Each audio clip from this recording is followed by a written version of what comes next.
Good afternoon. It's a pleasure to me to be here. First of all, I want to give the thanks for the coordinator of this session of special function and orthogonal polynomial. The research that I'm going to present today is this title is the differential property of Jacobi-Sobolev polynomial and electrostatic interpretation. This research work was together with Héctor Pijera Cabrera and Javier Quintero Roba from the Carlos III University of Madrid. To start, we want to remember something briefly review of Jacobi polynomial. We know that the classic Jacobi polynomial avoid to inner products with this measure. They are solution of the second order differential equation, and they satisfy the raising and lowering operator,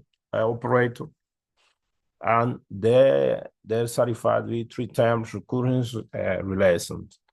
We also know that Stieltjes present a electrostatic model for the zero of this polynomial, and where you can put any charge, and there are the distribution of the zero are the distribution of the equilibrium model for a electrostatic equilibrium model of a potential or logarithmic potential like this one. Those property very nice that they have. We can guarantee that those property for when we have a Sobolev product.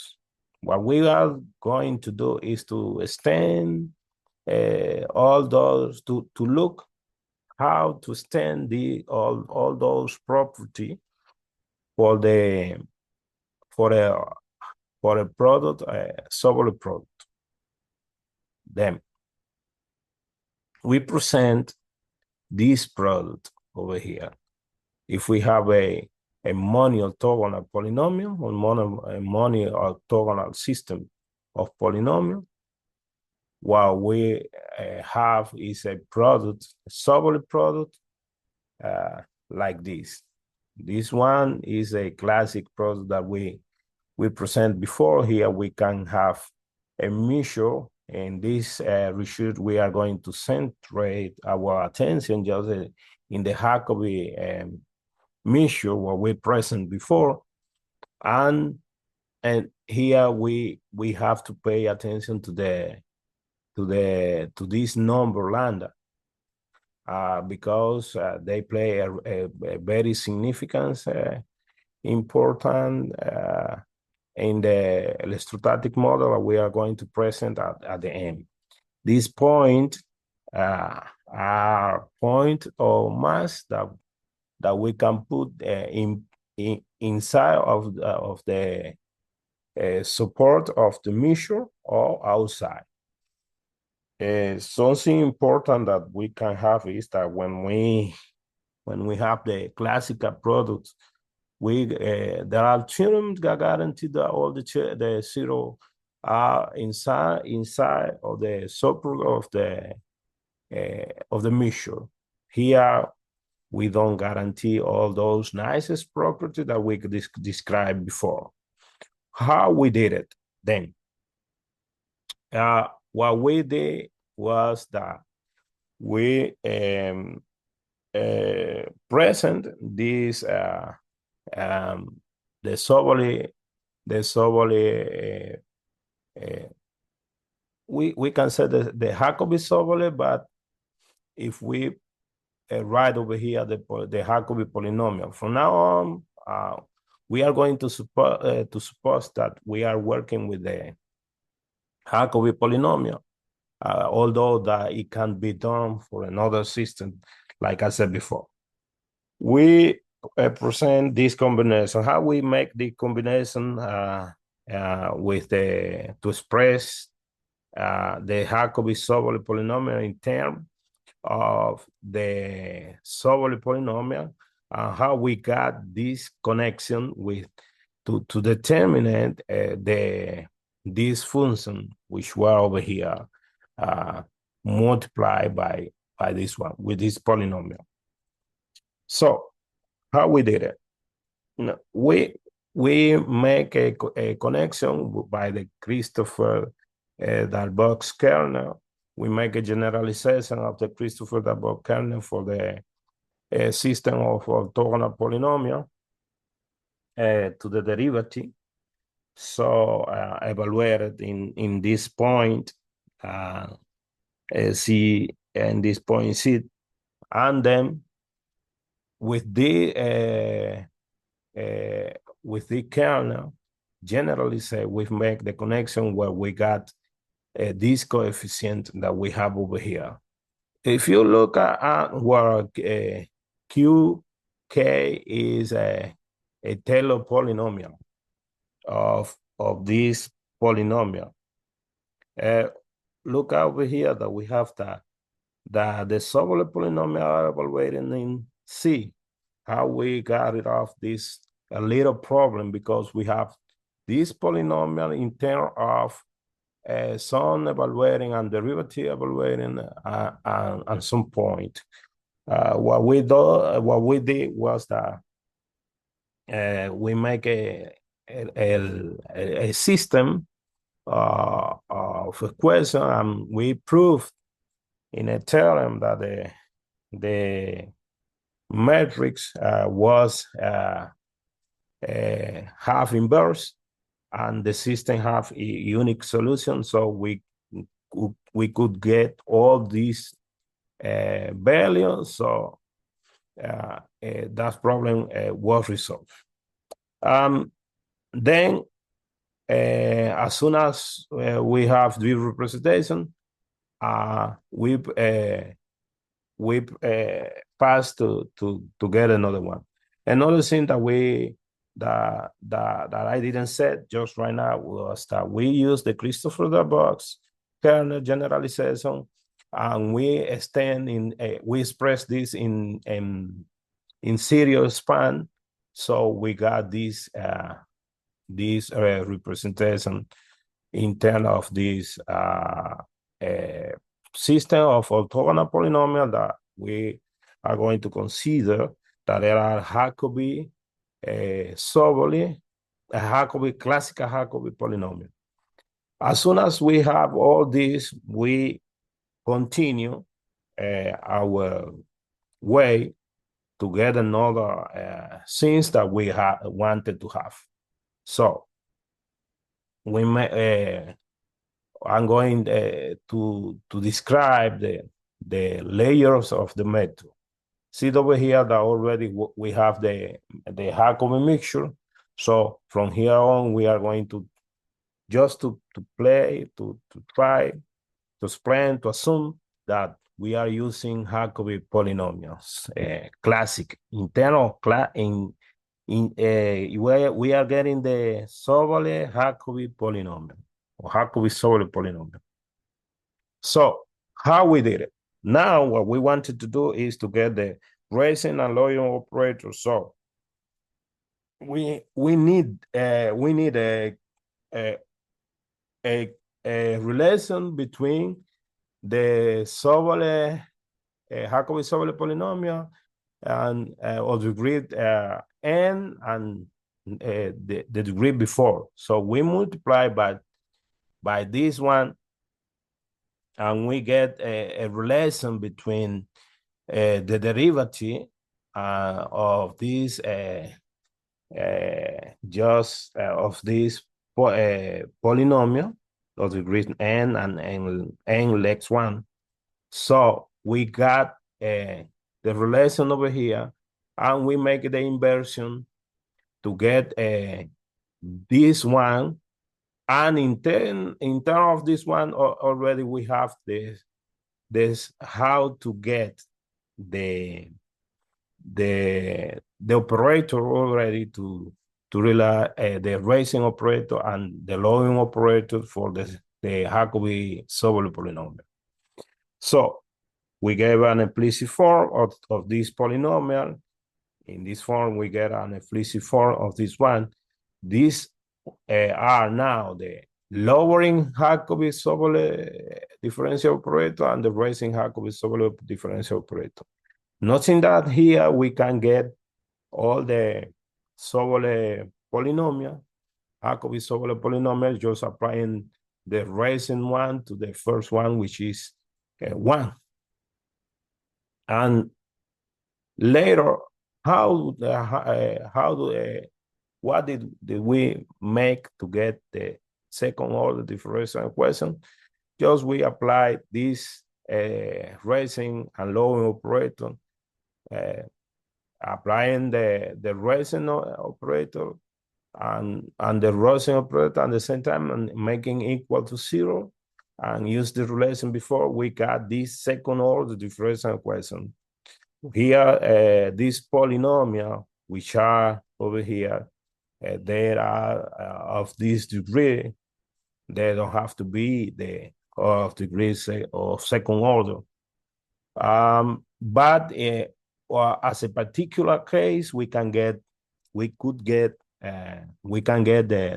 ordinary second order differential equation of the classical that we have over there. Here we got a 3-term recurrence relation, but these are polynomials over here of degree less than this one. And from this, already we have the raising operator, the lowering operator, the second order differential equation. Now we are ready to, or we were ready to make to describe an equilibrium, electrostatic equilibrium model interpretation of this Jacobi-Sobolev polynomial. How we did it? Then we took this differential equation and making something like we did, like we used to do in the classic case. We have all the 0 of this Jacobi-Sobolev polynomial and use the 3-term differential 3-term recurrence relation. So, and with some technical arrange that we derive or at that point, look over here that the x and q are the 0 of the Jacobi-Sobolev polynomial, and these are the point that we said that we can take out of part of the mutual, and these are the 0 of some other control polynomial that we can that we are going to see in the mutual. Very important, this one. We got this first order condition to the critical point of this one energy function. So if we consider the system of n movable positive unit charges at the n distinct point of the line, or the real line, this one, where the interaction avoids to the logarithmic potential low, that is, the force is inverse proportional to the relative distance in the present of the total external potential, which is this one is a long potential force and a short potential force, then the energy, the total energy in the system is given by this form. So we gave this function for the total energy. This is the long and short potential, and we present a theorem where the distribution of the zero of the Jacobi-Sobolev polynomial guarantee a minimum of energy, which is the distribution of electrostatic equilibrium for this model. Yeah, so the condition that we gave was were this one.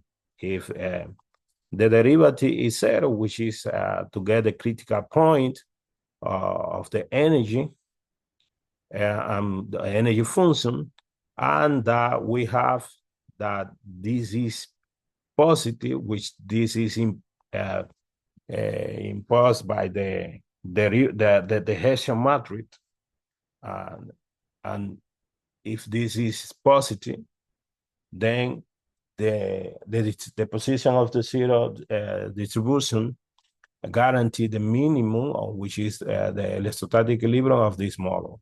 So just getting to the end, I'm going to give three examples or two examples of this one. So we present a Sobolev product like this one, where 1 and 2 are the fixed point. Look, that 2 is out of the spot of the measure. The polynomial of degree 12 have these zeros.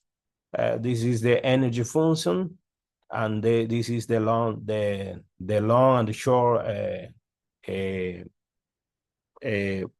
potential.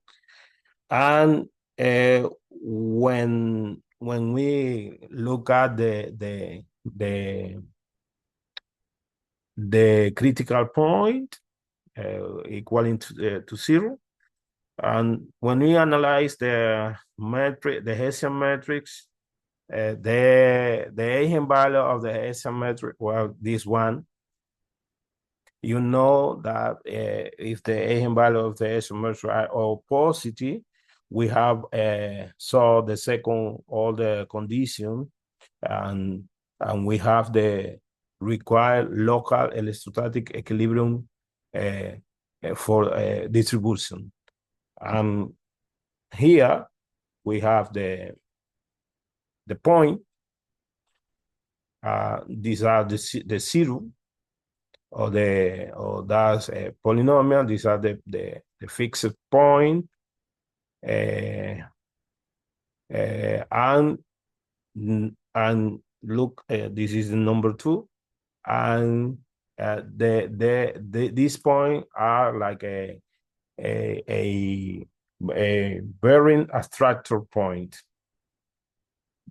Another example that we present was, look over here that the lambda value are all positive. So here they are playing the role like a attractor of the zero.